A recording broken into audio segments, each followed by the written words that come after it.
What's up, everybody? Welcome back to the Mind Flux podcast. Today we have an amazing episode with amazing boss lady. I can't wait to introduce it to you guys. But as always, we're downtown Indianapolis, Wave 1 Radio 120 Collective. Our audio is brought by Benji Got Beats. Visuals brought by Cheddar Ches. I'm one of your hosts, T-Parm Teach, and my other host, J-Matt. Bow.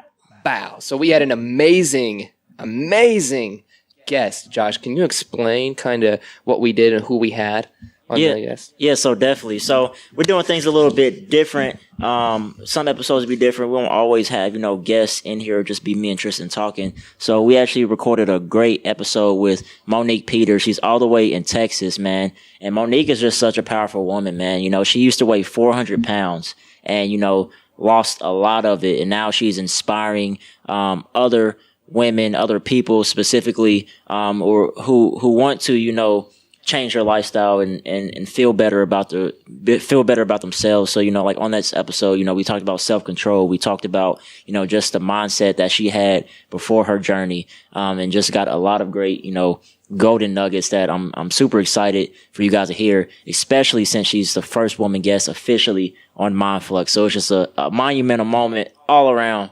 So with that, man, enjoy this episode. All right, let it roll.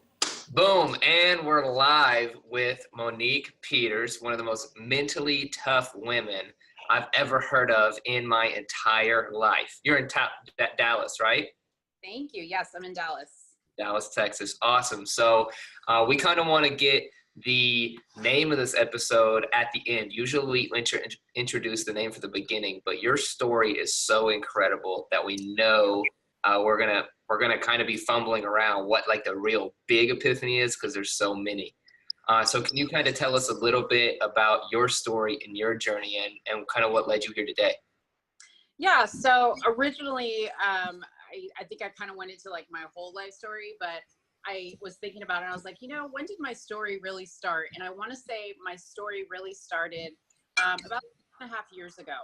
I used to be 400 pounds. I lost 230-ish pounds in that time frame. And, just kind of take you back before then, I grew up in a really great family. I'm Hispanic, super supportive. I didn't have a bad childhood, couldn't complain. But I was always just a chubbier kid. I was always bigger than the other girls. And 2 kids later, I was a lot bigger. And, I want to say I grew up with great self-esteem. But looking back, just like many kids that are growing up and going through life, you think you have really great self-esteem, but you're just kind of going through the motions of life. And, I obviously struggled a little bit with my self-esteem. And as I got older and I got bigger, I think my self-esteem and my self-worth went down a lot. I just kind of felt like I just gave up on life. I was a mom, I was married, and not that that's the end of your life, but I think I speak to a lot of women out there that are my age. I'm 40 years old, that, at 40 years old and you have 2 kids and, you're married, that you're just kind of going with the flow and going through life and, that's just what it is and you can't change it. It's late and that's just not the case. So that's really where my story starts, is realizing that, coming to that realization that my life wasn't over and that if I wanted to be something different and do something different, it was up to me to change that. So, I had this moment. I was like, like every other person working in a corporate job, doing the 8 to 5, just going along with life. And I got fired from my job, like almost a year ago. This was kind of when it really turned for me. And I thought to myself, okay, do I want to go back into another job? What do I want to do? And I know that sounds really silly and kind of irresponsible at 40 years old with 2 kids and a family. But I was just like, what am I doing with my life? Like, is this what I was born to do? Is this what God made me to do? Mm-hmm. It can't just be this. And so I always felt like there was just something bigger calling me. And I sat down and I was just like, what is it that I'm passionate about? What is it that I do every day with no effort, no thought, and I just do it and I love it? And it was my fitness. It was my health. It was the work that I was putting into myself. And, thanks to social media, you can see how many people are dealing with that same thing every day. I mean, some people are a lot younger than I am, and they have a lot more time to change it. And, I thought to myself, okay, how do I take that and, wheel it into a career for myself? So I just started to, reach out to people. I had gastric bypass. I did have to have assistance to lose the weight, but I will tell everybody out there, it really hurt, I think, when people would say to me, oh, you had gastric bypass, you took the easy way out. And by no means is that an easy way out. It is a desperate move that you have to make because you are told by a doctor you probably have a good 5 years left of your life before you have a major stroke, diabetes, a heart attack. And that was really eye-opening for me. So that was the choice I made, to make a quick change, but I had to still put in the work. I still had to be dedicated. I had to be disciplined, and I did that. And so I really wanted to share what I had learned in my journey with other people that were going through that. And besides the physical transformation that I went through in those 5-6 years, and more so in the last year and a half, I have gone through a mental reconditioning that has even surprised me, because shedding the weight was like shedding literally a weight on my soul that was holding me back from who I was supposed to be. So that really is my story in a nutshell. Wow. Awesome. So at the beginning of your journey, before, taking that leap, what type of emotions were pulling you? What did those emotions feel like, in the very beginning? Because I think, most people, before they make that change, they go through a bunch of stuff. They're feeling a bunch of different type of things, like doubt, who they want to be, where they want to be. But of course, they also have these emotions holding them back. What exactly were you feeling? For sure, doubt. When you have 400 pounds and you've done every diet on the planet to lose weight, and you go back and forth, you think, who am I to think I can do this? And why am I doing this? So I had a bunch of doubt. I mean, I say to people, when you go through a major life change like weight loss, chasing your career dreams, the first thing you notice, and you guys can probably attest to this, is you find out real quick who has your back and who doesn't. Right. Yeah. Because there were so many people in my life, family, friends, people that I thought were just so down for me, okay? They were like, yeah, you're probably going to lose weight and then, go back. Or I would be at a party and they would be like, oh, you can eat this. Go ahead, just eat this. I mean, even my dad, he would, I don't think he did it maliciously, but he was so used to just me being who I was that he wasn't necessarily supporting what I was trying to do, so that kind of led to my self-doubt and me going, who do I think I am? Can I do this? Because I don't think other people think I can do this. So maybe I can't, maybe they're right. And it was over time, because in the beginning I didn't feel this way, but it was over time that I really started to say, you know what, I'm going to use the doubt that everybody thinks I can't do this, and I'm going to use that to propel me even further past what I think I can do and push it. And I'm not going to gain weight. I'm going to follow these rules that the doctor gave me. I'm going to be disciplined. I'm going to share my struggles. That was the biggest thing, is the more I was honest with what I was going through, the more I realized the people that were really there to support me were who I needed to get myself to that next level. Right. So. Awesome. I think one of the coolest things about your story is there's a moment in the story, and this is something Josh and I just talked about this weekend with somebody when we were explaining our entire podcast. There was a moment where you said, it's super deep. You said that when people start to have these transitions in their life, they have kids or they get married or something, and they have a job, kind of like everybody else, it kind of alluded to the growth kind of stops. That personal growth and personal development kind of slows down because we're in that now routine, that normal. You said that 8 to 5, that normal, 2 kids, that what seems normal, but as a person, you don't feel normal. You might have this guilt about the way you're living, or the lack of life that you're living, or in your case, maybe your confidence in the way you felt in your body. And I kind of want to know, when was that light switch moment? Was it when, the doctor had kind of looked you in the face and said that you had something serious going on? Or when was the moment in the mirror when you had that switch in your head that you accepted that this is not going to be the rest of your life? It was for sure the day that I went to a doctor and he said to me, "You're probably going to have a major stroke, like in the next 4 to 5 years." And at the time, my kids were young. My kids are teenagers now. I have almost a college student, but they were young. And I thought to myself, really, is this how I'm going to leave my family? Because I can't control myself. Like, I can't stop putting food in my mouth. I can't get pardon my French, my ass up off the couch and move. But that was really one moment. The second moment was I saw a picture of myself, and I don't remember, I had seen many pictures of myself, but this particular picture, I just looked at myself and I thought, I look like that? Like, who is that person? And, always inside, I always say, I rocked being a big girl. Like, it wasn't necessarily my body that made me feel self-conscious. It was the way I felt inside. I just didn't feel physically good, but I rocked being a big girl. I owned it. I really embraced it. And I looked at that and I was just like, I look sick. I look not well. And I don't want my kids to grow up and think that this is healthy. Not necessarily the visual image of me, but how I was eating and how I was preparing food for my family, because surely I was going to drag them down that hole with me eventually, my kids. And when you have kids, I actually made a post about this morning on my Facebook. But as mothers, kind of tying into Mother's Day, as mothers, we're not just the boo-boo kissers and the tear wipers and the maids and the lunch packers.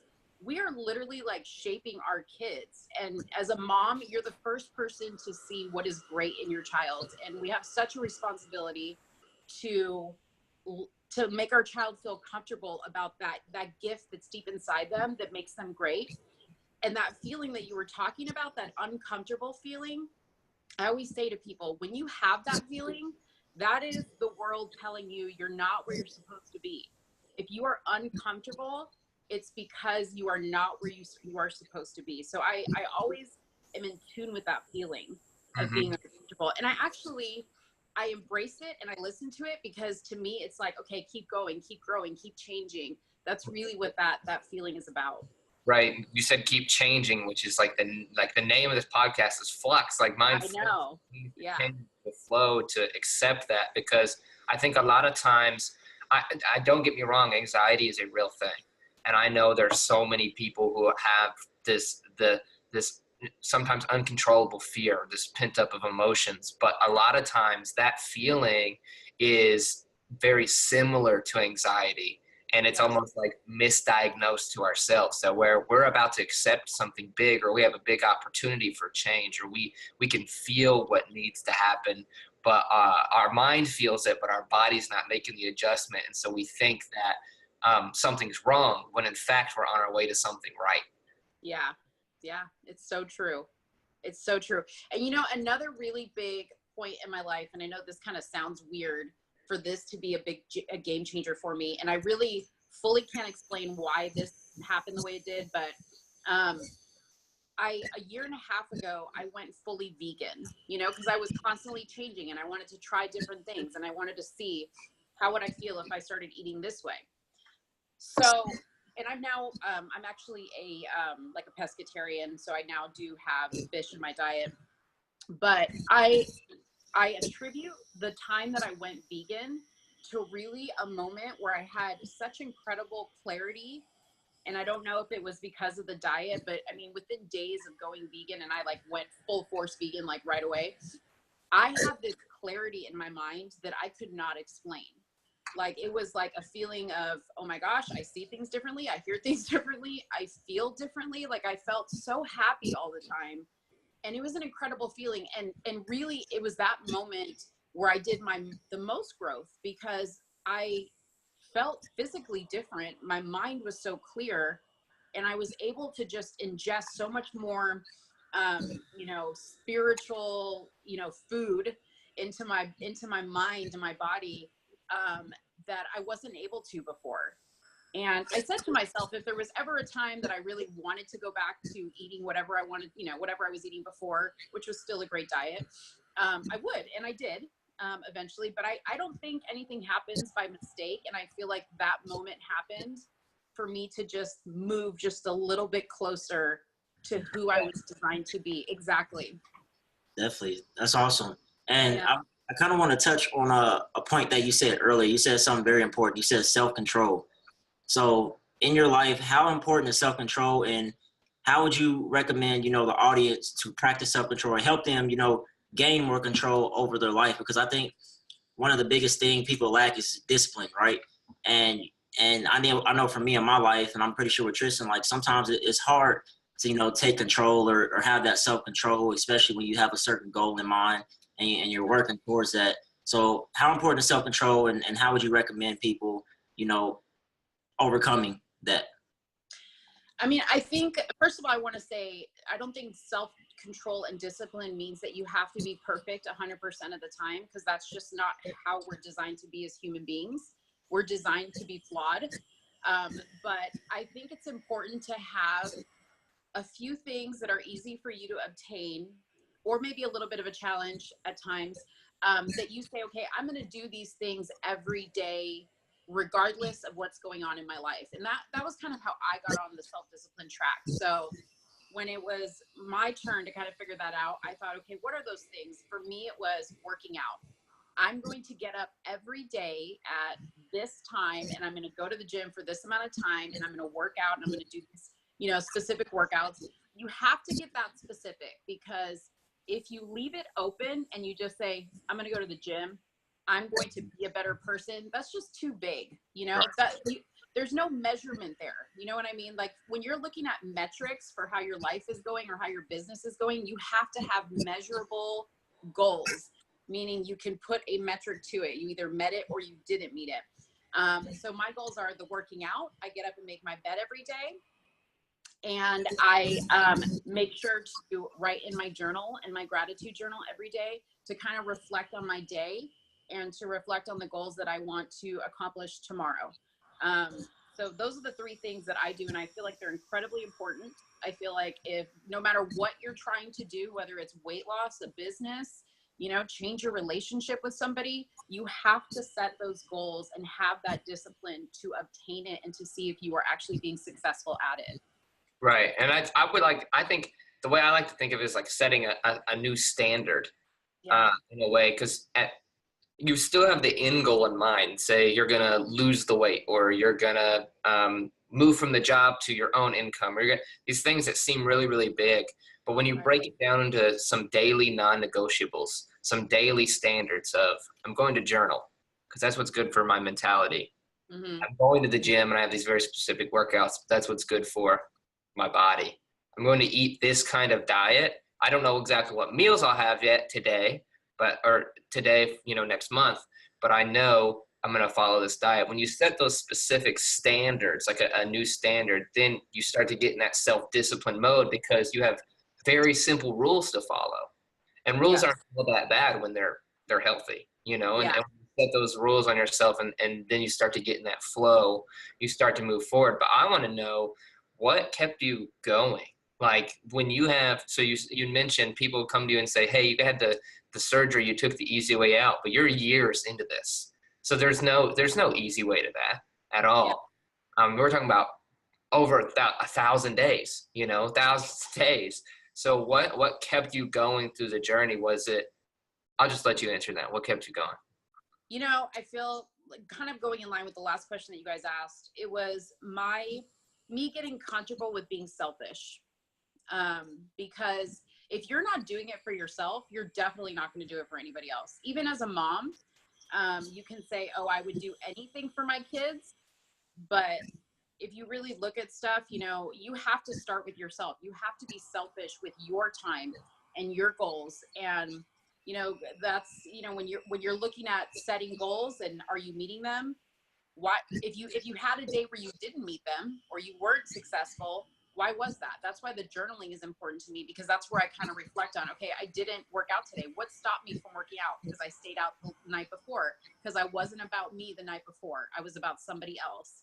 So I think, you know, me learning to be selfish with my time and what I was trying to accomplish is what kept me going in those times when people were doubting me, when I was doubting me, when maybe I wasn't seeing results, even though I was like pushing and pushing and pushing, I would just kind of stay flatlined with my weight or whatever goal I was trying to do. That kept me going. Another really big moment in my life that I did share, you know, prior to this interview was I have a daughter. I have a teenage daughter. And this is kind of off the topic of weight loss, but this was a really big impacting moment that I want to share with people. And I want to be sensitive to her because, you know, this might be seen by her friends. But my daughter had a moment where she dealt with bullying, and I didn't know it was going on. I didn't know that it was happening until a very significant moment in her life and our family's life happened where I discovered she was self-harming herself. And I had never dealt with anything like that before. And in my mind, I was a great mother. I had it all together. My kids were perfect. They weren't those kids, you know, that were, you know, they wore all black and they were like, you know, listening to moody music. That wasn't her. So like physically you would look at her and you would think nothing, but deep inside she was struggling with something. So when that moment happened, I realized that is going to keep me going because this girl is watching every move I make. And if I doubt myself, she's going to doubt herself. And you guys know, as a kid in today's society with, you know, all the social media and all the bullying that can be done kind of behind the keyboard, you know, kids these days have it so rough, like in a way that I never had it in my generation because we just didn't have the things that are out there now. So that was a major factor for me in keeping me going was I had this person that was watching every move that I was making and how I was reacting to when people were doubting me or when people were talking bad about me or when I didn't feel good about myself. So that hands down was the moment that I was just like, not having it anymore. Right. And so, yeah, because you did briefly tell me about that story. So like, and you kind of told me like after the fact, like what happened. So can you like go into, you know, the impact that had in the positive light, you know, after that whole situation? Yeah. So, I mean, I went through definitely a moment in the beginning where I was, like I said, doubting my worth as a parent. Like, where did I go wrong? And I literally made it all about me. Meanwhile, I have this daughter that is clearly not doing well. And I was like, me, what did I do wrong? You know? And I had to kind of go through that on my own. And then I had to kind of like, you know, get back in line and say, okay, Monique, this isn't about you. This is about her. And how can you help her? So, you know, we immediately got her into counseling. We sat her down and talked to her, obviously, about, you know, internet bullying and all the stuff that you're supposed to say. But one of the biggest things I said to her was, we can do one of two things. We can let this situation beat us, and it can be the worst thing that ever happens in our mind, or we can flip the script and take this situation and share it with other people and share your hurt and share my hurt and share what we've learned and make it the best thing that ever happened. You know, yeah, you had to go through some awful things to get there, but that doesn't necessarily mean that a situation is the end of the world. It's all in how you look at it and what you do with it. And I'm a big believer that when you are hit with adversity, when you are hit with challenges, it is the universe, God, whoever you pray to, whoever you believe in, telling you, I'm giving you this situation because I think you can handle it and I want you to do something good with it. And if you don't do something good with it, then it's going to hit you again in another way. You're going to learn that lesson one way or another. And we didn't want that lesson to come back around. So, you know, her and I, you know, she's been a little bit slower to kind of get comfortable with talking about it because this was her situation. But I mean, I started talking to parents, sharing my story, sharing what we were going through. And I was just blown away by how many parents were dealing with this and how many kids were going through this. I even had a friend whose son committed suicide. And they believe they believe it was due to bullying and some depression as well. So it's heartbreaking that, some parents have to go through that and get to that point in their life where they lose a child. But I didn't want that to be me. I didn't want my kid to be a statistic. I didn't want to be a statistic. So we took that situation and changed it. Wow. And I mean, and that summarized, that really, I wouldn't even say summarizes, that brings to light kind of the opener of this recording when I was saying, because Josh had told me a little bit of your story that, somebody with true like mental toughness, somebody who has experienced things, but also pushed the envelope like forward for your own life. And for your families, and what has that ripple effect been with those other parents or those other kids, or with your fitness journey? What has the ripple effect been? Like what has happened as a result of it? Where are you on your way to now? I mean, I think the ripple effect is definitely a dialogue is happening. Like I said, I've got this great opportunity. I'm going to be hosting a talk show where we're going to be talking about things like this and similar to what you guys talk about, just general social issues, but our goal is to talk about them in a way that maybe in today's, like media, they don't talk about it. They kind of tiptoe around issues, maybe be PC about it. But the ripple effect has definitely been an open dialogue. I have gotten to talk to so many people with the story with my daughter. I've gotten to talk to so many people with my story of weight loss, and hearing the struggle that people are going through. And that is a start. I always say, like, people say, oh, what can I do to make a difference in this world? And it's just talking. Just talk to somebody. Share your story. Your story is not there for you to keep it inside. Your story is going to speak to somebody. So when I think about where I'm going as a businesswoman and entrepreneur, as a mom, I am opening up a dialogue with people my age, with people older than me, because I'm always learning from other people. And, that's what it's all about. That's how you change things. You start talking, and you start understanding, and you start having compassion for what people are going through. Agreed. I couldn't have said it better myself. Yeah, that's awesome. That's awesome. So, like, what's your main mission right now? So, you told your story, kind of went into detail about certain specifics. From here on out, like, what is your mission? Like, what are you setting out to do? Like, what's Yeah. Waking up in the morning? What is it? So my mission right now is to definitely preach body positivity. I do modeling. I am a model. Even though I'm a much smaller size, I wear a size 12. I'm not considered what you would think a plus size model, but I do plus size modeling because in society that is considered plus size. But I want to show women that that's beautiful. I actually have a YouTube channel under my Let's Talk Darling name, same as my Instagram, where I actually made a video and I revealed my body. What you see on Instagram is me knowing how to pose as a model, knowing my angles, knowing this, knowing lighting, whatever. Mm-hmm. But I'm not perfect. And I wanted to show that. And I revealed my body, revealed my loose, saggy skin, my imperfections, just to own it, to show people that it's okay. Like, we're all underneath all the filters, we're real. Mm-hmm. So that is one thing. Again, with the talk show, we're talking about issues, continuing with the dialogue, things that are very passionate to me, speaking to people. I have some other things in the works that I can't talk about, but they're kind of along the same lines of this project that I'm hoping to get tied to is kind of along the same lines of the whole internet, kind of bullying, how we portray ourselves online, that type of thing.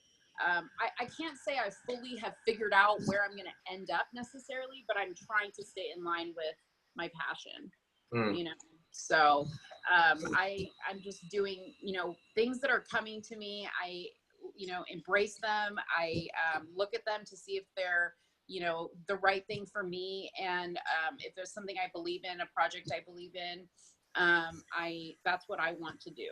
And, you know, this whole time, I want to say for people that are looking to start businesses and whatnot, this whole time, I have only followed my passion. I have really not thought about money. Have I made money? Yes, I've made money doing it. But that wasn't my goal, was the money. The money actually came on its own. So, you know, I encourage people, don't focus on the dollar bills. Focus on your passion, because the rest will come with it. Awesome. Yeah. Awesome. So, how we normally do this, we, you know, allow our guests to like leave some closing thoughts, because, you know, it's also awesome we're doing this interview. You're actually our first woman guest. We want to get, you know, powerful women on this podcast for a long time now, and we just have to go outside of Indiana to find it. So what would you leave our audience with, you know, last final thoughts, you know, based off of your story, the type of value that you think you can add? What would you leave our listeners with in terms of, you know, whether it's growth, mindset, anything to help them, you know, along their journey? Yeah. So I think, I'm assuming, because you guys are young, that you guys probably have a younger, you know, following. So I'll speak to those people first. I am a 40-year-old woman. I can honestly say I wasted my 20s. You know, big up to you guys, because you guys are following your passion, like going big. And I love that. And I encourage everybody that's young out there to follow your dream. Don't let anybody tell you that you have to go to, I'm not saying don't go to college. Education is important, but don't let anybody tell you that you have to follow what society thinks is important, like college and, you know, a regular 9-to-5 job, or even do anything normal. Do what comes naturally to you. Like Steve Harvey says, I think he says the thing that you're meant to do is the thing you do with the least amount of effort. That couldn't be any more true. I think when I look at, you know, the things that I've learned in life, speaking to people more my age, I would say, don't give up. Just because you're 40 doesn't mean you're dead, or 30 or whatever, or you have, you know, this set life. Keep going, like pushing the boundaries. Like now more than ever, there's such an acceptance of, you know, women that are not perfect and that are embracing their bodies, or people that have challenges or disabilities that are making something of that. People love a comeback story.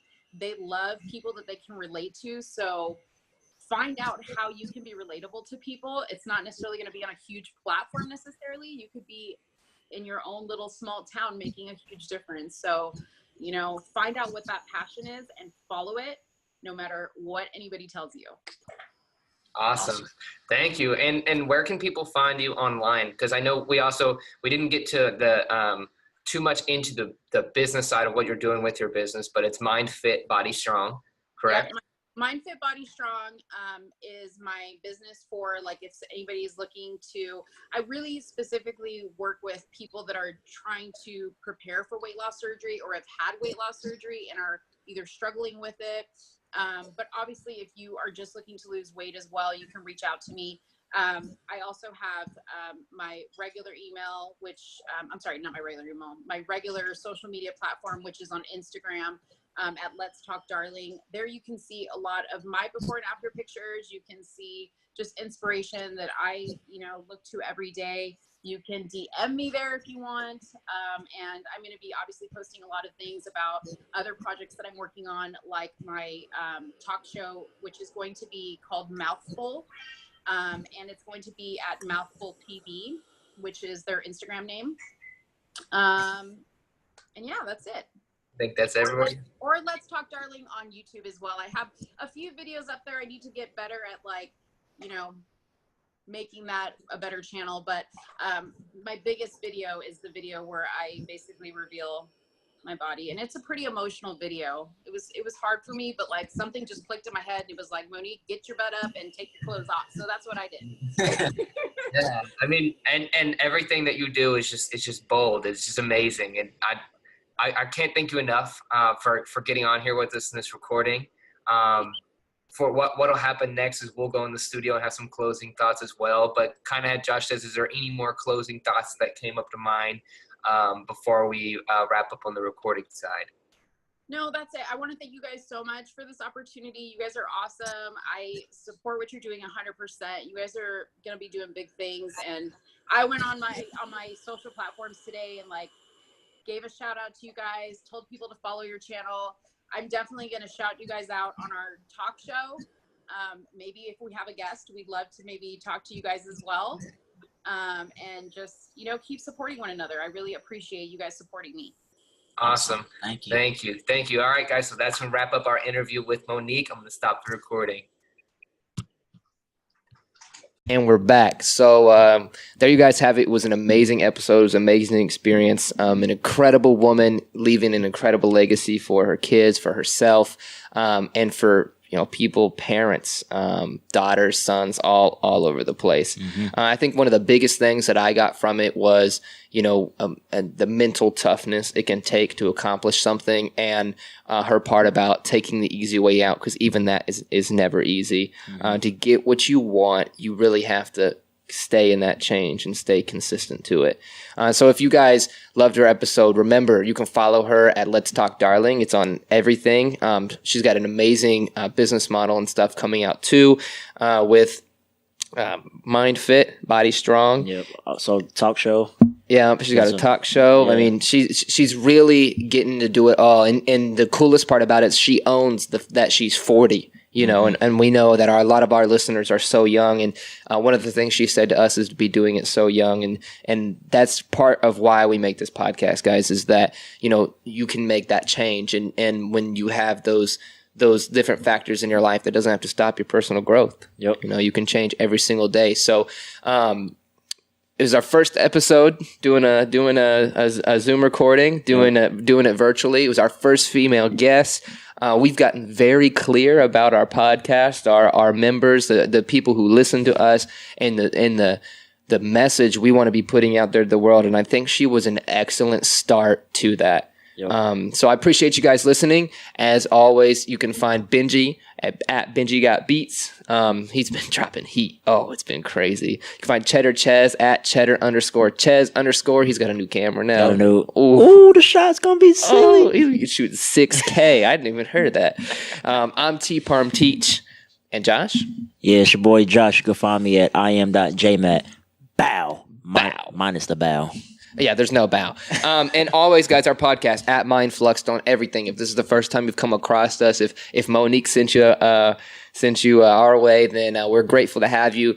And just check out some of our last episodes. We've had tremendous growth, just like she has. And now we're going to continue to just drop the same heat and the same intensity that she does. So we'll see you guys next week. Peace.